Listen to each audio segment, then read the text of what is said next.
Today's topic or focus is sacrifice. We are still very much in this pandemic and life is happening for all of us. And we've been expected to continue to adjusting in this new normal. Addition to life with masks and quarantines and a periodic COVID test, we have aging parents. Some of us also have children and husbands and wives to plan for and balance our life and our professional careers. There have been radical decisions that have had to be made that impact our families and our careers. Today's guest is Alison Gunter, special educator, teacher educator, and education consultant.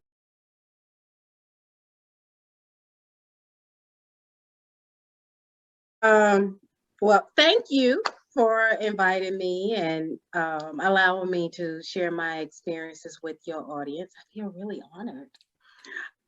But to answer your question, what was going on in my life? I had actually just gotten my first tenure track position at a university. So, and that was always my passion, through my educational trajectory. Once I made that decision to get my doctorate, I knew my goal was to become a tenure track professor. I had already been doing adjunct work and working in higher education for just over 10 years prior to being a tenure track assistant professor. So that's what was going on. So I had just gotten it, I was finishing up my second year at my new university. I'm not saying it was the most glorious year because it was definitely different from work I had been doing at previous universities I had worked for. But, I was walking in my passion. I was doing what I had worked up to do, making connections in my new community, working with school leaders, all types of things. And then, bam, life happened. Okay, so this life, what happened? Was it a lead up or did you get a phone call and you were like, what am I going to do?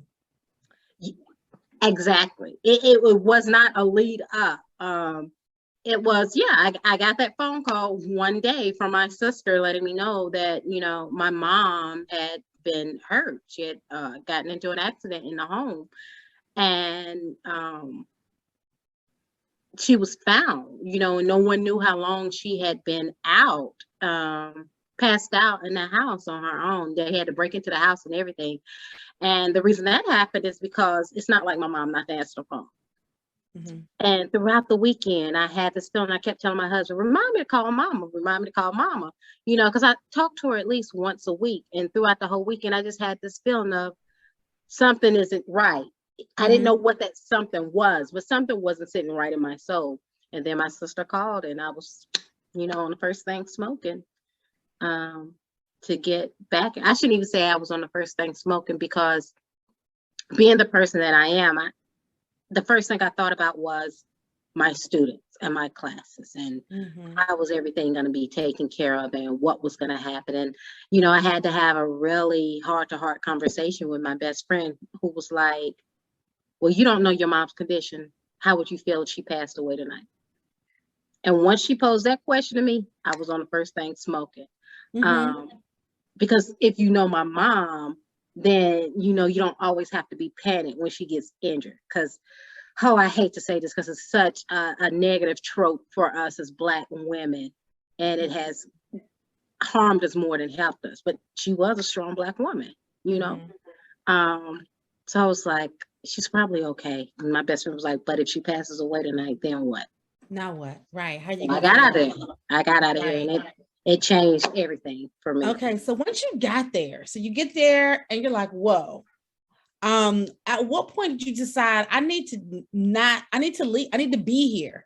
At what point did that decision, and walk us through some processes. What were you thinking? So you mentioned your students before, you mentioned you were doing your passion work. You found you got this PhD, you're in higher ed, you're in the position you want to be in, you're moving along the way that you planned it. And now life has presented itself. And so when did you know you needed to make a huge shift and move to where your mother was? Yeah, great question. Because first and foremost, I have to say, Huge shout out to Mr. Black, whoop, whoop, the love of my life. Because when I told him where my mind was, and since I was a 9-month employee, I did not have to work in the summer. So I was like, I'm going home, and that's where I will be for the summer. And depending on how long she needs me to be there, I may not be coming back here. And he was like, bet. He said, I might not be coming back here either. So, he was like, wherever you go, that's where we gonna be. To my provost and letting her know, hey, I want to take FMLA. And she said, are you sick? Because I don't understand what you need FMLA for. And this was after I had told her, what was going on with my mom. And family emergency leave, right? Family emergency leave. Absolutely. Mm-hmm. And actually, by the time I was able to have a conversation with her, my mom had passed. So she passed last summer. Mm-hmm. And so it was just like really cold and uncaring. And I was like, no, I'm not sick, but I'm not in a place where I'm going to be able to teach classes in the next 4 weeks. Mm-hmm. Not face to face anyway. I was like, I have a lot of things I need to take care of at home. I said, so I don't want to leave you all in a lurch. So I'm willing to teach my courses virtually. Mm-hmm. And she was like, yeah, no. Just like I'm looking at you. No, that's not going to work. We are a residential university. So we need you here. We can think about you taking a leave of absence. Just let me know. When you're ready, just let me know if you're going to take the leave of absence. But what I really want to talk to you about is what's been going on in the department. And if you can tell me about the health of the department. Lady, I just told you my mom passed away. And you want to talk about what's going on in the department. And it was in that moment, after I got myself together and swallowed my words, because I really wanted to cuss her out. If I'm being That's real. That's real. I wanted to cuss her out. But we know education is a small community, regardless of how many of us it is. And academia is even smaller. And I was like, you don't know when you're going to have the opportunity to be back. So let's keep it cute and let's keep it professional. And I said, okay, I'll let you know.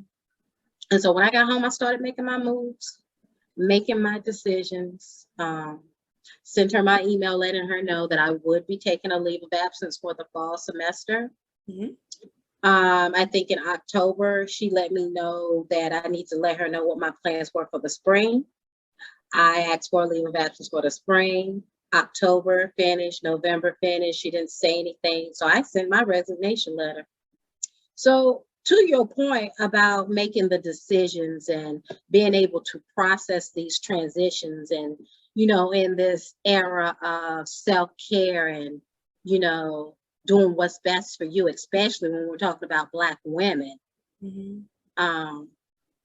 One thing that's great is if you have a support system, meaning a significant other in your life, you need to make sure that that person is down for you like 4 flat tires. Like that person is willing to ride for you to the end, because that was a big part of my decision-making process. And I know that I'm privileged in that way to be able to have a spouse who I could fall back on, who said, we're going to be all right. Money is not an issue. I'll work. You ain't got to work if you don't want to. So I recognize that privilege. So if you have that in your life, make sure that they're the right person for you, to your point about the process and some of the things that you need to take into consideration. Because I'm not ignorant to the fact that everybody doesn't have that opportunity. Right. But even if you don't, you need to start putting your ducks in a row now. If you're thinking about making a huge transition, for whatever reason that may be, you need to start pre-gaming now.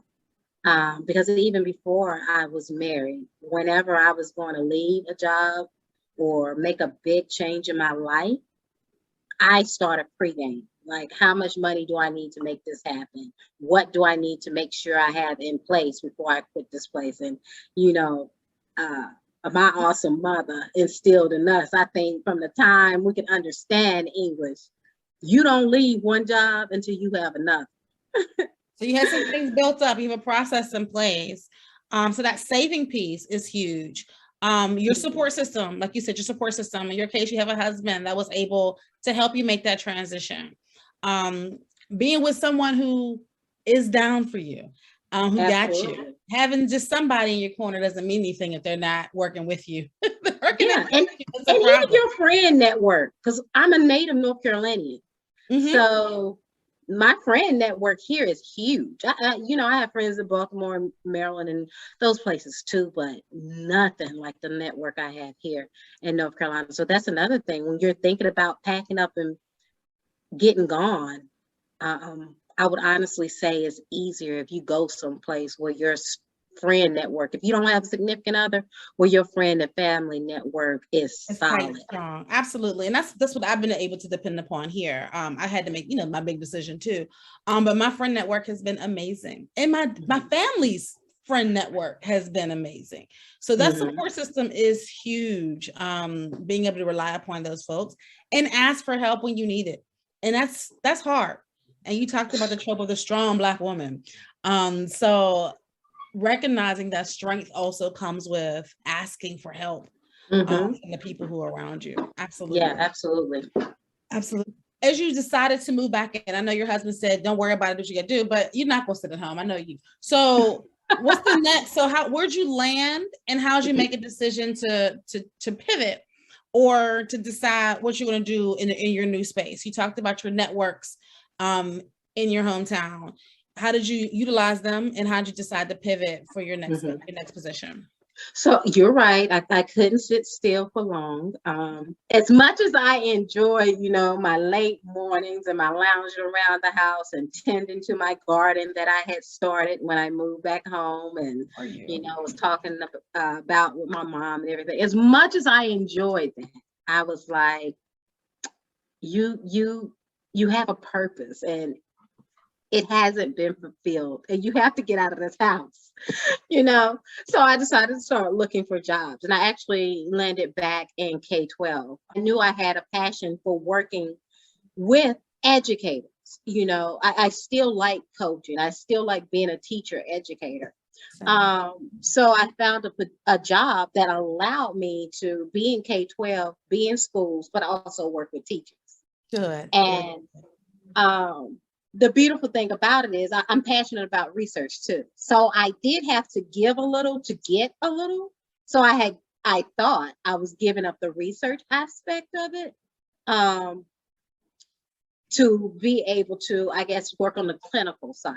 But now that I'm in it and doing the work that I'm doing, I have a phenomenal supervisor who I told her, we just had a meeting. I let her know, research is my passion. And she was like, go with it.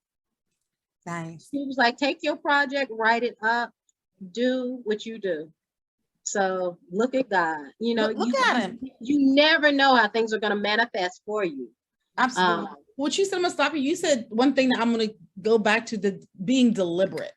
And that being deliberate and also knowing what your passion is, knowing what you care about is something that if then you can communicate what you know. So I wanted to just bring that out of something that you said, just being very deliberate about looking for things that align with your passion and being able to communicate with the people around you about what you really want to do and how else you can push the things that you really care about in your new position. So you've basically created a lane because of your deliberate conversations and communication with the people who are making these decisions.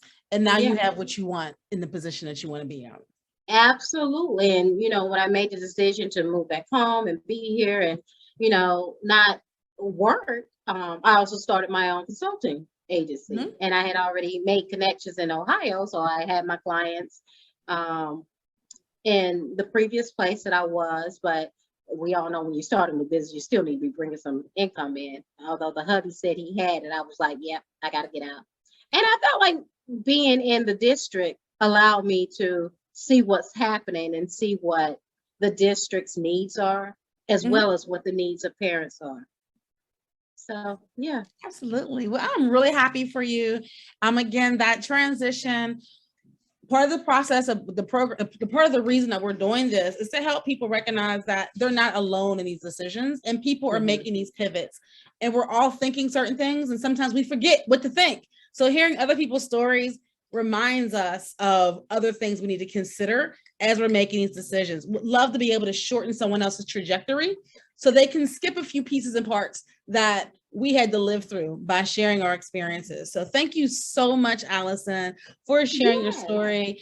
And I'm excited to continue watching you on your journey. Thank you so much for joining us. You are quite welcome. Thank you.